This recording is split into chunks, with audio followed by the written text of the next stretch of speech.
Normal ಆಲೂಗಡ್ಡೆ ಬೋಂಡ ಮಾಡೋದಕ್ಕಿಂತ ಈ ಥರ ಕ್ರಿಸ್ಪಿ ಆಲೂಗಡ್ಡೆ ಸ್ನ್ಯಾಕ್ಸ್ ಮಾಡ್ಕೊಳ್ಳಿ ಫ್ರೆಂಡ್ಸ್, ತುಂಬ ಚೆನ್ನಾಗಿರುತ್ತೆ.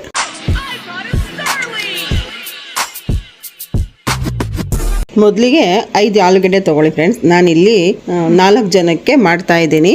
ನಂತರ ಸಿಪ್ಪೆ ತಗೊಳ್ಳಿ ಒಂದೊಂದೇ ಆಲೂಗಡ್ಡೆದು. ಆಮೇಲೆ ಅದನ್ನು ಚೆನ್ನಾಗಿ ವಾಶ್ ಮಾಡಿಕೊಂಡು ತುರ್ಕೊಬೇಕು. 5 ಆಲೂಗಡ್ಡೆನ ಚೆನ್ನಾಗಿ ತುರ್ಕೊಬೇಕು.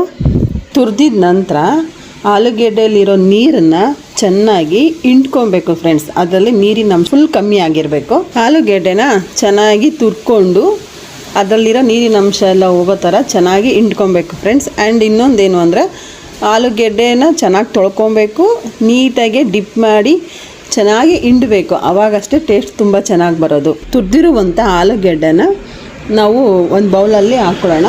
ಅದಕ್ಕೆ ಬೇಕಾಗಿರೋ ಇಂಗ್ರೀಡಿಯೆಂಟ್ಸ್ನ ಹಾಕ್ಕೊಳ್ಳೋಣ ಫ್ರೆಂಡ್ಸ್. ಕಾರ್ನ್ಫ್ಲವರ್ ಹಿಟ್ಟು 1-2 ಸ್ಪೂನ್ಸ್ ಹಾಕು. ಮೈದಾ ಹಿಟ್ಟು ಅದು ಕೂಡ 2 or 3 ಸ್ಪೂನ್. ನಂತರ ಚಿಲ್ಲಿ ಪೌಡರ್ ನಿಮಗೆ ಖಾರಕ್ಕೆ ಎಷ್ಟು ಬೇಕೋ ಅಷ್ಟು. ಸ್ವಲ್ಪ ಲಾಸ್ಟಿಗೆ ಕಸ್ತೂರಿ ಮೇಥಿ, ಉಪ್ಪು ರುಚಿಗೆ ತಕ್ಕಷ್ಟು. ಈ ಆಲೂಗೆಡ್ಡೆ ಸ್ನ್ಯಾಕ್ಸಿಗೆ ಬೇಕಾಗಿರೋ ಇಂಗ್ರೀಡಿಯೆಂಟ್ಸು 5 ಮಾತ್ರ. ಮೈದಾ ಹಿಟ್ಟು, ಕಾರ್ನ್ಫ್ಲವರ್ ಹಿಟ್ಟು, ಖಾರದ ಪುಡಿ, ಕಸ್ತೂರಿ ಮೇಥಿ, ಉಪ್ಪು. ಈ 5 ಚೆನ್ನಾಗಿ ಮಿಕ್ಸ್ ಮಾಡ್ಕೊಂಡು ಹಾಕ್ಕೊಳ್ಳಿ. ಇಷ್ಟನ್ನು ಹಾಕ್ಕೊಂಡು ಚೆನ್ನಾಗಿ ಬೌಲಲ್ಲಿ ಮಿಕ್ಸ್ ಮಾಡಿ ಆಮೇಲೆ ಪೊಟೆಟೊ ತುರಿದಿರೋದಕ್ಕೆ ಆ್ಯಡ್ ಮಾಡ್ಕೊಳ್ಳೋಣ. ಚೆನ್ನಾಗಿ ಕಲಿಸ್ಬೇಕು. ಚೆನ್ನಾಗಿ ಕಲಿಸ್ಕೊಂಡು ಸ್ಟವ್ ಮೇಲೆ ಬಾಣಲಿ ಇಟ್ಟು ಎಣ್ಣೆ ಹಾಕ್ಕೊಂಡು ಅದು ಮೀಡಿಯಮ್ಮಾಗಿ ಕಾಯ್ದಿರಬೇಕು.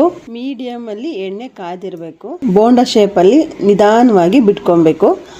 ಹುಷಾರಾಗಿ ಬಿಟ್ಕೊಬೇಕು ಫ್ರೆಂಡ್, ಇಲ್ಲಾಂದರೆ ಅದು ಸಿಡಿಯೋ ಚಾನ್ಸಸ್ ಇರುತ್ತೆ. ನಂತರ ತಿರುವಾಕೊಂಡು ಬೇಯಿಸ್ಕೊಬೇಕು. ಚೆನ್ನಾಗಿ 2 ಕಡೆನೂ ಬೇಯಿಸ್ಕೊಳ್ಳಿ. ನಂತರ ಪ್ಲೇಟಿಗೆ ಹಾಕ್ಕೊಂಡು ಸಾಸ್ ಜೊತೆ ಸವಿರಿ. ಆ್ಯಂಡ್ ತುಂಬ ಟೇಸ್ಟಿಯಾಗಿ ಈಸಿಯಾಗಿ ಮಾಡೋವಂಥ ರೆಸಿಪಿ ಇದು. ಯಾರೆಲ್ಲ ಅಡುಗೆ ಬರಲ್ಲ ಅವರು ಕೂಡ ಆರಾಮಾಗಿ ಮಾಡ್ಬೋದು ಫ್ರೆಂಡ್ಸ್. ಪ್ಲೀಸ್ ಒಂದ್ಸರಿ ಟ್ರೈ ಮಾಡಿ.